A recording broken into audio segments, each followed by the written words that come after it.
ఇండియాలోనే #1 varicose veins hospital Avis vascular centre. నమస్తే అమ్మా. నమస్తే అమ్మా. Tirupati Venkanna always trending. ఈ మధ్య కాలంలో విమాన వెంకటేశ్వర స్వామి బాగా ట్రెండింగ్ లోకి వస్తున్నారు. ఏ కాలం ఉన్నాడమ్మా ఆయన అసలు విమాన వెంకటేశ్వర స్వామిని లోపల మూల విరాట్ని దర్శించుకున్న వెంటనే బయటికి వచ్చి అందరూ దండాలు పెట్టుకుంటారు. ఎందుకని? ఆయన పేరు అసలు విమాన వెంకటేశ్వర స్వామి అని ఎందుకు ఉంది? ఆయనకి విమానానికి మళ్ళీ లోపల ఉన్న మూల విరాట్కి ఉన్న సంబంధం ఏంటి? ఇలా రకరకాలు తెలుసుకోవాలనిపించింది నాకు కూడా. అమ్మా, దీనికి చాలా కారణాలు చెప్తారు. ఒకటి ఏమిటంటే, లోపల స్వామివారిని పూర్తిగా పరిపూర్ణంగా దర్శించుకునే అవకాశం అన్ని సందర్భాల్లోనూ ఉండదు. పెడతాం హడావిడిగా ఉంటాయి. హడావిడిలో ఇలా అనుకునే లోపల కళ్ళు వెళ్ళిపోతాం. రూపాన్ని చూసామా లేదా వివరంగా చూసుకోవడానికి బయటకు వచ్చి చూసుకోండి. పై నుంచి కిందకి చూడాలని, కింద నుంచి పైకి చూడాలని, కళ్ళు తెరిచి చూడాలని, అసలు దీపాన్ని చూడాలని, ఎంత కంగారు ఆయన చూసేటప్పుడు. ఇవన్నీ రకరకాలు సిద్ధాంతాలు పక్కకు పెట్టండి. సిద్ధాంతం ప్రకారం వెళ్ళి కింద నుంచి పైకి చూసి పై నుంచి కిందకు చూసి అంత తీరిక ఉంటే అన్ని బానే ఉంటాయి. మరే అదేం కాకుండా చూడడమే అనుకో, ఒక్క క్షణంలో కూడా కంగారుగా కళ్ళు మూసేసుకుంటాం దండం పెట్టుకోవడానికి ఆనందం. కళ్ళు మూసుకుంటే రూపాన్ని ఎక్కడ చూసాం? అందుకని కళ్ళు తెరిచి చూడమంటారు. కళ్ళు తెరిచి చూసి మూసుకోవడం, బయటకు వచ్చాక మూసుకోండి. అంటే లోపల ఉన్నటువంటి రూపాన్ని బయటికి రానియకుండా అలా బ్లాక్ చేసేసాం అనమాట, తలిపేసి. కానీ అమ్మ బయటికి వచ్చిన తర్వాత మళ్ళీ ఒక్కసారి తలుచుకుందామంటే స్పృహలోకి రారెందుకమ్మా అసలు? మళ్ళా ఆయన మహత్వ అదేట. ఎన్నిసార్లు చూసినా అంతేట, అందరికి అలాగే ఉంటుంది. ఎలా ఉన్నాడు అన్నది గుర్తే రాదు అసలు. ఒకసారి తలుసుకుందాం ఎలా ఉంది అంటే అసలు గుర్తురారు వెంటనే టక్కున. అదే అక్కడ కొన్ని ఇంప్రెషన్స్ దగ్గర పెట్టుకుంటే వస్తాయి. నాకు ఒకటి గుర్తుంటుంది. ఆయన్ని నేను శుక్రవారం తెల్లారుజామున చూసినప్పుడు పాదాలు అవేం చూడలేదు. ఆయన కట్టుకున్నటువంటి చిన్న బరంపురం పంచెలో ముక్క గోజీలాగా పెట్టారు ఆయనకి. ఒళ్ళంతా ఖాళీగానే. ఎంత అందంగా ఉన్నాడమ్మా! నగలు పెట్టి ఆయన అందాన్ని చెడగొడతారు తప్ప ఎంత అందమైనటువంటి మూర్తి. వీళ్ళు 6 ప్యాక్ గిక్స్ ప్యాక్ అంటారు కానీ 8 ప్యాక్ తో 7 అడుగుల విగ్రహం అది. బ్యూటిఫుల్. బయటకు వచ్చాక నాకు గుర్తు ఏంటంటే, మొత్తం అంతా నల్లని విగ్రహం ఉంది, 2 మాత్రం శంకు చక్రాలు మాత్రం మామూలుగా వీటితో ఉన్నాయి, పైన కవరింగ్ తో ఉన్నాయి, గోల్డెన్ కవరింగ్ అదే ఉన్నాయి. కింద పాదాలు ఏమో చూడలేదు నేను, ఇప్పటికీ నగడు ఒకటి. అంత బాగా చూసిన దాంట్లో దర్శనం అమ్మా మీరు చేసింది శుక్రవారం తెల్లారుజామున 2ంటికి 1:30 ప్రాంతాలు చేస్తాం కదా అది. అప్పుడు ఆయన కట్టిందల్లా ఒక చిన్న, ఆయనకి గోచిపాతరాయుడు అనుకున్న, కోనేటి రాయుడు కాదు ఈయన, గోచిపాతరాయుడు అంతే ఉంది. ఆ ఎర్రని బరంపురం మడి పంచెలు అంటారు, అట్లాంటిది ఒకటి ఇక్కడ కట్టేశారు అంతే. ఇంకా అభిషేకం చేసి అలంకారం చేస్తారన్నమాట. అప్పుడు ఆయన శరీరం ఫిగర్ ఉంది, అసలు చెప్పలేము ఏమందంగా ఉంది. ఆ కళ్ళు ఎంత అందంగా ఉన్నాయి. అదొక్కటే నాకు గుర్తుంది. ఇంకెప్పుడు ఇన్ని దర్శనాలు చేసుకున్నా ఏమీ గుర్తులేవు నాకు. అదొకటి. ఎందుకు పాదాలు గుర్తులేవు నాకు. ఆయన పాదాలు కనపడవుట, అసలు ఎవరు చూడలేరుట. ఏదో రకంగా ఉంటుంది. అక్కడికి వెళ్ళేప్పటికి మైకం కమ్ముతుంది, నాకు కూడా కమ్మేస్తుంది. అది చెప్తున్నా. అట్లా మిగిలిన రూపాలు గుర్తుండవు. అయితే ఆ చూసిన దాన్ని ఎందుకు కళ్ళు తెరిచి చూడమంటారంటే, ఈ రూపం మనసులో ఉండాలి అంటే కళ్ళు తెరిచి చూస్తే ఉంటుంది, లేకపోతే ఎక్కడ ఉంటుంది? అంతేగా. బయటకు వచ్చి కళ్ళు మూసుకోండి. దండం పెట్టుకునేప్పుడు కళ్ళు మూసుకోండి, కానీ దర్శనం చేసుకునేప్పుడు కాదు కదా. ఇంత చేస్తే కూడా మనకు ఒక్కొక్కసారి మీరు అన్నట్టు ఆ రూపం గుర్తుండదు కదా. అందుకని బయటకు వచ్చి విమాన వెంకటేశ్వరుని చూడమంటారు. ఈ విమాన వెంకటేశ్వరుడు సరిగ్గా లోపల ఉన్నటువంటి వెంకటేశ్వర స్వామికి ప్రతీక, రెప్లికా. అక్కడ 7 అడుగుల పైన ఉంటుంది కదా, ఇక్కడ కొంచెం చిన్నది. 7 అడుగులు ఇంకా ఎక్కువే ఉంటుంది.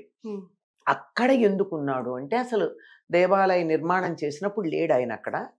తరువాతి కాలంలో సాళువ నరసింహరాయలు బాగా నగలోవి వెంకటేశ్వర స్వామికి సమర్పిస్తే అర్చకులు వేసుకుని కులుకుతూ తిరుగుతున్నారట స్వామివారి నగల్ని.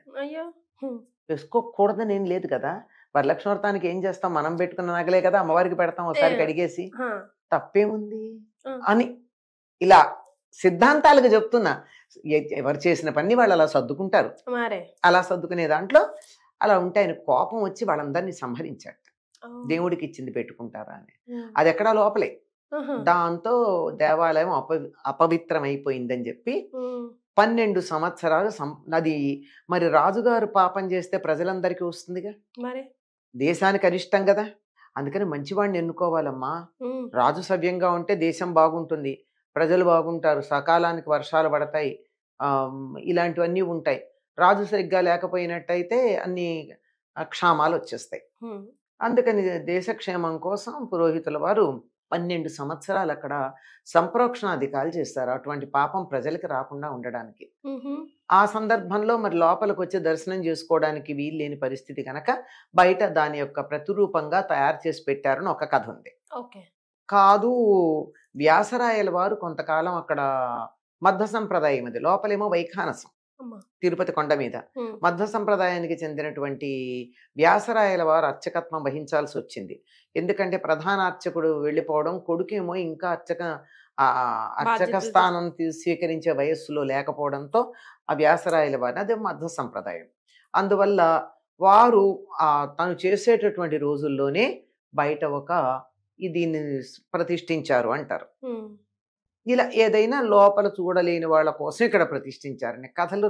మనకు ఒక విషయం ఒకటి ఉంటే 4 రకాలు చెప్తారు తర్వాత, అమ్మా. అది లోపల చూడలేని వాళ్ళ కోసం అని. ఉమ్, అని ప్రత్యేకంగా ఇది చూడడం, మెట్ల దగ్గర నిలబడ, బాగా ఇక్కడ తడితే ఎక్కడ ఉంటుంది, మళ్ళీ లోపల ఎంత ఉందో అంత మరి ఇలా చూసుకుని రావడం ఎంతమందికి స్పష్టంగా కనపడతాడమ్మా? అదే కదా.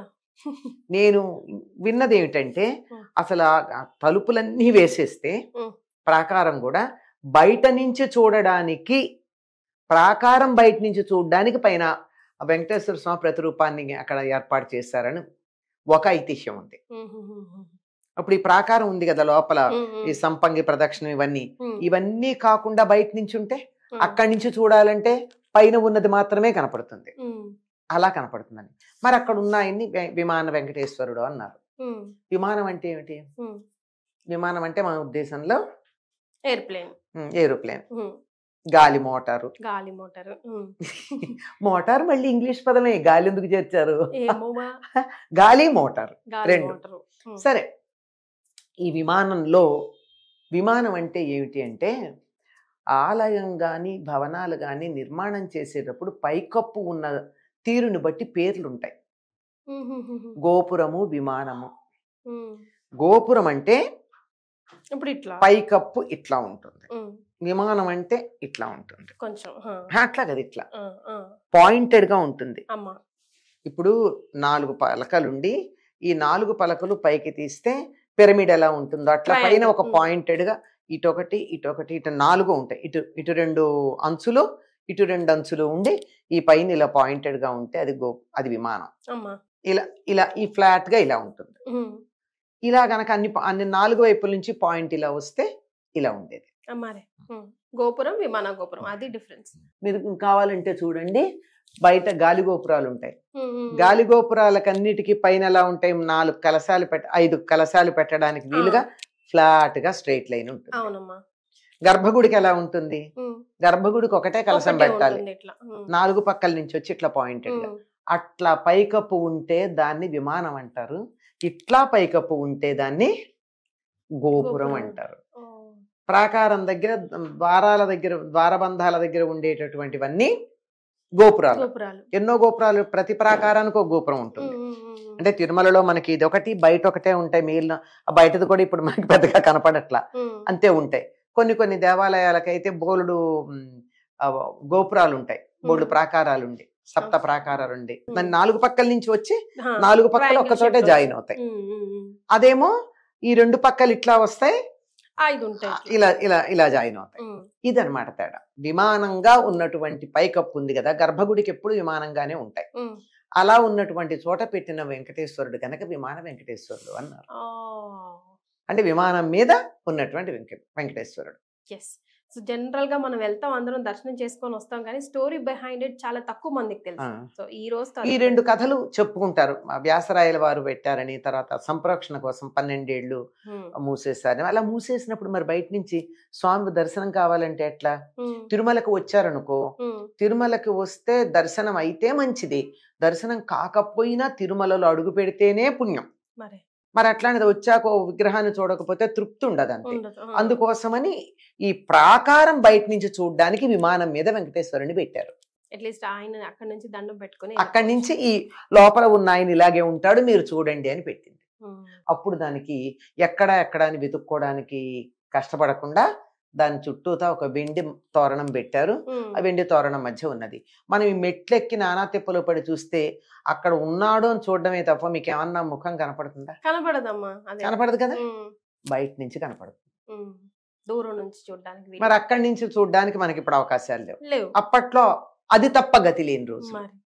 ఇక్కడ కూడానమ్మా ఒక దానికి ఏదో రకమైనటువంటి మనుషుల మీద ఎంత ప్రేమ అంటే మన సంప్రదాయానికి, మన సనాతన ఋషులకి, ధర్మానికి ఎవ్వరికి కూడా అసంతృప్తి కలిగించకుండా ఏదో రకంగా తృప్తి కలిగించే ప్రయత్నం చేస్తారు. అలాంటి దాంట్లో నిర్మాణం నుంచే ఆ ఆలోచన అంతా నిర్మాణ దశ నుంచే, అసలు ప్రారంభం నుంచి మనకి జాతి ప్రారంభమైనప్పటి నుంచి సాటి మనిషి మీద ప్రేమే. అలాంటిదే ఇక్కడ భక్తులు వచ్చి వెళ్ళిపోతే ఎట్లా అని ఆ కనపడడానికి పెట్టారు. సూపర్ అమ్మా, ధన్యవాదాలు.